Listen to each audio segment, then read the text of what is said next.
Good morning students, आप सभी का मेरी केमिस्ट्री क्लास में स्वागत है। स्टूडेंट्स, आज हम लोग रसायन विज्ञान की एक महत्वपूर्ण धारणा संकरण या हाइब्रिडाइजेशन का अध्ययन करेंगे। यह संकरण या हाइब्रिडाइजेशन क्लास 11th और क्लास 12 दोनों क्लास के विद्यार्थियों के लिए काफी महत्वपूर्ण है। स्टूडेंट्स, आज हम संकरण का अध्ययन स्टडी विथ फन टेक्निक के द्वारा या लर्न विथ फन के द्वारा करेंगे। तो स्टूडेंट्स, सबसे पहले मैं आपको थोड़ी सी एक कहानी सुनाता हूँ कि आप अपने घर पर बैठे हुए हैं और अपने घर में कॉफी पी रहे हैं। तभी आपके घर पर आपके कुछ मित्र चले आते हैं। माना आपके 3 मित्र आपके घर पर चले आते हैं और आप अपनी माताजी से बोलते हैं, माताजी मेरे मित्रों के लिए कॉफी बना दें। तभी आपकी माताजी बोलती हैं, बेटा कॉफी पाउडर खत्म हो गया है, अतः मैं आपके मित्रों के लिए चाय बना देती हूँ। और आपकी माताजी आपके तीनों मित्रों के लिए गर्मा गर्म चाय बना देती है। तो अब आप तीनों मित्र और आप चारों लोग घर के बाहर के कमरे में बैठकर अपनी अपनी चाय और कॉफी पी रहे हैं। तभी आप लोगों के बीच में घमासान हो जाता है। कोई कहता है मैं चाय पीऊंगा और मैं कॉफी पीऊंगा।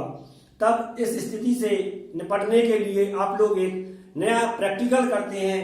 3 कप चाय और 1 कप कॉफी को एक जग में मिला देते हैं, तो आपके पास 4 कप चाय कॉफी का मिश्रण प्राप्त हो जाता है और आप चारों यह चाय कॉफी का मिश्रण अपने अपने कप में लेकर पी लेते हैं। तो आपने जो मिश्रण लिया है उसका मैंने नाम दिया है टीसी, अर्थात टी कॉफी। और जब आप लोग अपना अपना चाय कॉफी का मिश्रण पी लेते हैं तब आपको समझ में आता है कि ये हमने क्या किया, ये तो संकरण हो गया। और इसी के आधार पर हम संकरण को समझा सकते हैं। जैसे जब आपके पास चाय और कॉफी अलग अलग है तब हम इन्हें अलग अलग ऊर्जा वाले या लगभग समान ऊर्जा वाले परमाणु कक्षक मानते हैं। या हम यह भी कह सकते हैं कि आपके पास जो चाय और कॉफी है वह परमाणु कक्षक को व्यक्त करती है और आपने जो मिश्रण बनाकर चाय कॉफी पी थी वह संकर कक्षकों को व्यक्त करती है। तो इसके आधार पर हम संकरण की परिभाषा बड़े आसानी से दे सकते हैं। विभिन्न ऊर्जा वाले परमाणु कक्षक अर्थात चाय व कॉफी के द्वारा परस्पर मिलकर समान ऊर्जा वाले संकर कक्षक अर्थात चाय कॉफी का मिश्रण बनाने को संकरण कहते हैं। स्टूडेंट्स, इसकी हम वास्तविक परिभाषा इस प्रकार से भी बोल सकते हैं, संकरण वह प्रक्रिया है जिसमें असमान ऊर्जा वाले परमाणु कक्षक परस्पर मिलकर समान ऊर्जा वाले संकर कक्षक हाइब्रिड ऑर्बिटल्स बनाती है। तो स्टूडेंट्स, अभी आपने संकरण की परिभाषा आसानी से समझ ली है। अब क्वेश्चन आता है कि संकरण कौन कौन से नियमों के द्वारा होता है। तो संकरण के प्रमुख 4 नियम हैं। अब हम संकरण के इन चारों नियमों का अध्ययन करेंगे। संकरण का पहला नियम है, इसमें भाग लेने वाले परमाणु कक्षक लगभग समान ऊर्जा वाले होने चाहिए। इसका मतलब है कि संयोजकता कोष में जो बाह्य कोष कहलाता है उसमें उपस्थित एटॉमिक ऑर्बिटल्स की ऊर्जा लगभग समान होना चाहिए। वो तो होती है। यदि हम इसके लिए N+L नियम लगा दें तब आप इसको समझ जाएंगे। अभी इसकी यहाँ पर इतने ज्यादा विस्तृत में वर्णन की आवश्यकता नहीं है। तो पहला नियम है, संकरण में लगभग समान ऊर्जा वाले परमाणु कक्षक भाग लेते हैं। इसका दूसरा नियम है, संकरण में बनने वाले हाइब्रिड ऑर्बिटल्स की संख्या संकरण में भाग लेने वाले एटॉमिक ऑर्बिटल्स या परमाणु कक्षकों की संख्या के बराबर होती है। जैसे इसको हम इसी एग्जाम्पल्स में समझ सकते हैं। जब हम 4 परमाणु कक्षक 3 कप टी और 1 कप कॉफी लेते हैं तो संकरण के पश्चात हमें 4 कप चाय कॉफी का मिश्रण प्राप्त होता है, जिससे सिद्ध होता है हाइब्रिड ऑर्बिटल्स की संख्या एटॉमिक ऑर्बिटल्स की संख्या के बराबर है या संकर कक्षकों की संख्या संकरण में भाग लेने वाले परमाणु कक्षकों की संख्या के बराबर है। स्टूडेंट्स, इसके बाद इसका तीसरा नियम आता है कि संकरण में संयोजकता कोष के हाफ फिल्ड अर्थात जो आधी तरह से भरे होते हैं और फुली फिल्ड जो पूरी तरह से भरे होते हैं, दोनों भाग लेते हैं। हाफ फिल्ड आप जानते हैं, फुली फिल्ड आप जानते हैं। जैसे एस कक्षक है और एस कक्षक में 2 इलेक्ट्रॉन हैं तब यह फुली फिल्ड कहलाएगा, और पी कक्षक में यदि 3 इलेक्ट्रॉन्स हैं तब यह हाफ फिल्ड कहलाएगा। इसके अतिरिक्त यदि पी कक्षक में 2 इलेक्ट्रॉन्स हैं तब यह फिल्ड एटॉमिक ऑर्बिटल्स कहलाएगा, लेकिन यह ना तो हाफ फिल्ड रहेगा ना ही फुली फिल्ड एटॉमिक ऑर्बिटल्स रहेगा। स्टूडेंट्स, अब इसके बाद हम संकरण का एक सबसे महत्वपूर्ण नियम है चौथा, उसका अध्ययन करेंगे। संकरण में केवल एटॉमिक ऑर्बिटल्स ही भाग लेते हैं, ना कि एटॉमिक ऑर्बिटल्स में रहने वाले इलेक्ट्रॉन्स। जैसा कि हमने बोला है, चाय और कॉफी, इनके बीच के संकरण में चाय और कॉफी ने भाग लिया है, कपों को तोड़ ताड़ कर मिलाया नहीं गया है।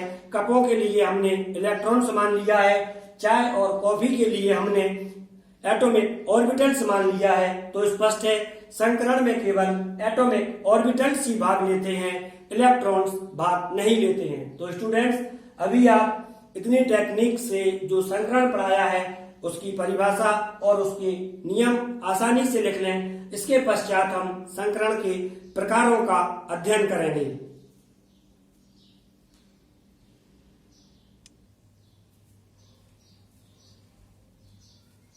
तो स्टूडेंट्स, अब हम संकरण के नियमों के पश्चात संकरण के प्रकार का अध्ययन करेंगे।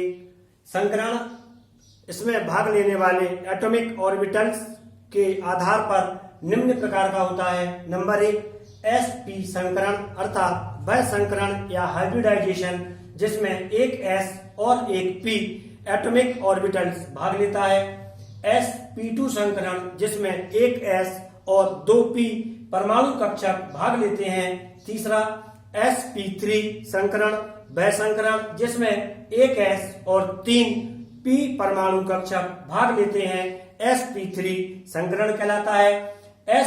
चौथा है sp3d संकरण, वह संकरण जिसमें एक s, 3 p और एक d एटॉमिक ऑर्बिटल्स भाग लेता है, sp3 संकरण कहलाता है। इसी प्रकार पांचवा है sp3d2 संकरण, अर्थात वह संकरण जिसमें एक s, 3 p और 2 d ऑर्बिटल्स भाग लेते हैं, sp3d2 संकरण कहलाता है। इसी प्रकार छठवां संकरण है sp3d3 संकरण, वह संकरण जिसमें एक s, 3 p और 3 d एटॉमिक ऑर्बिटल्स भाग लेते हैं, sp3d3 संकरण कहलाता है। स्टूडेंट्स, अब यहाँ पर क्वेश्चन आता है कि sp4 संकरण क्यों नहीं होता है। sp4 संकरण इसलिए नहीं होता है क्योंकि p ऑर्बिटल्स 3 प्रकार के होते हैं, px, py और pz, इसलिए केवल sp3 संकरण तक ही संभव है। तो स्टूडेंट्स, अब हम इस संकरण में से प्रथम 3 प्रकार sp संकरण, sp2 संकरण और sp3 संकरण का अध्ययन करेंगे, क्योंकि यह 3 प्रकार के संकरण मुख्यतः कार्बनिक यौगिकों में पाए जाते हैं। कार्बनिक यौगिक कार्बन के यौगिकों को या हाइड्रोकार्बन व्युत्पन्नों को कार्बनिक यौगिक कहते हैं।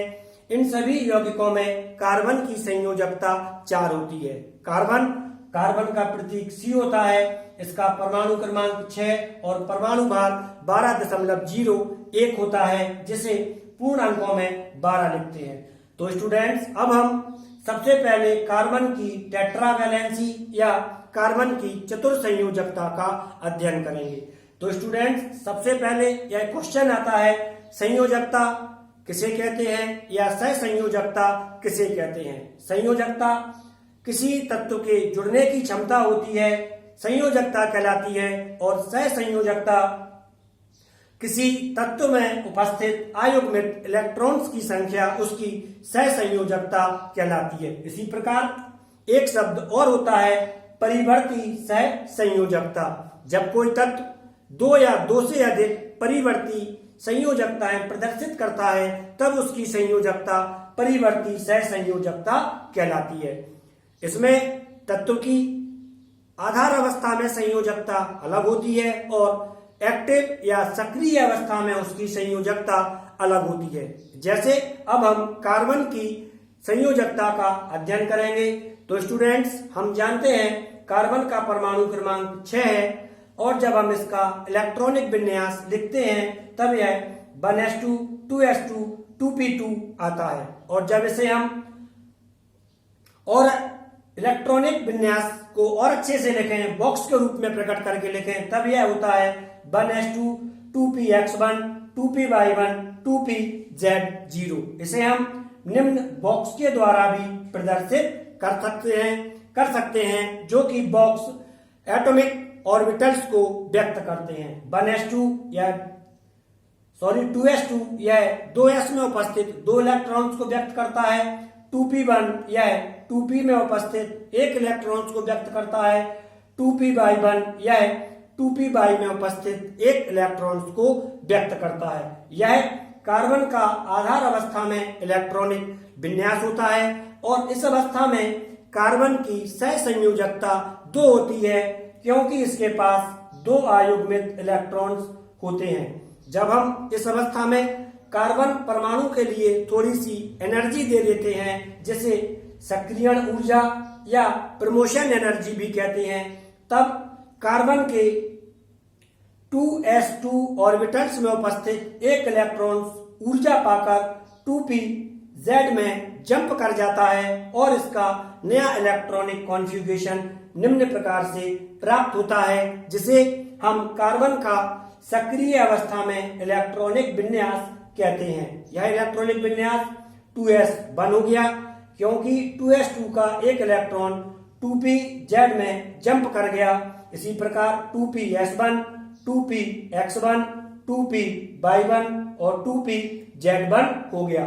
सक्रिय अवस्था में कार्बन के पास 4 अयुग्मित इलेक्ट्रॉन्स हैं या अनपेयर्ड इलेक्ट्रॉन्स हैं, अतः सक्रिय अवस्था में कार्बन की संयोजकता 4 हो जाती है जो कि कार्बन की टेट्रावैलेंसी कहलाती है। सक्रिय अवस्था के पश्चात इन तत्वों में संकरण होता है और सक्रिय अवस्था के पश्चात जो इनकी संकरण अवस्था होती है उसे हम हाइब्रिड स्टेट कहते हैं। इस हाइब्रिड स्टेट में sp3, sp2 और sp संकर कक्षक बनते हैं, जिनमें यह परमाणु कार्बन परमाणु अलग अलग अवस्थाओं में पाया जाता है। तो स्टूडेंट्स, आज के वीडियो में आपने संकरण किसे कहते हैं इसकी परिभाषा को आसानी से समझ लिया है। संकरण के प्रमुख नियम लिखिए, यह भी समझ लिया है। संकरण कितने प्रकार का होता है परिभाषित कीजिए।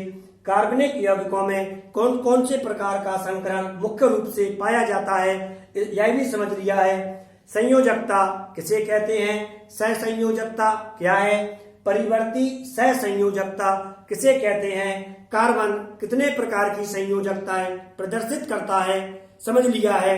कार्बन 2 प्रकार की संयोजकताएं प्रदर्शित करता है जो कि कार्बन की परिवर्ती सहसंयोजकता कहलाती है। पहली संयोजकता आधार अवस्था में होती है जो कि 2 होती है। इसी प्रकार सक्रिय अवस्था में कार्बन की संयोजकता 4 होती है और यह कार्बन की परिवर्ती सहसंयोजकता होती है। तो स्टूडेंट्स, आप लगातार मेरे साथ इसी प्रकार जुड़े रहें, अपने कॉन्सेप्ट क्लियर करते रहें। धन्यवाद।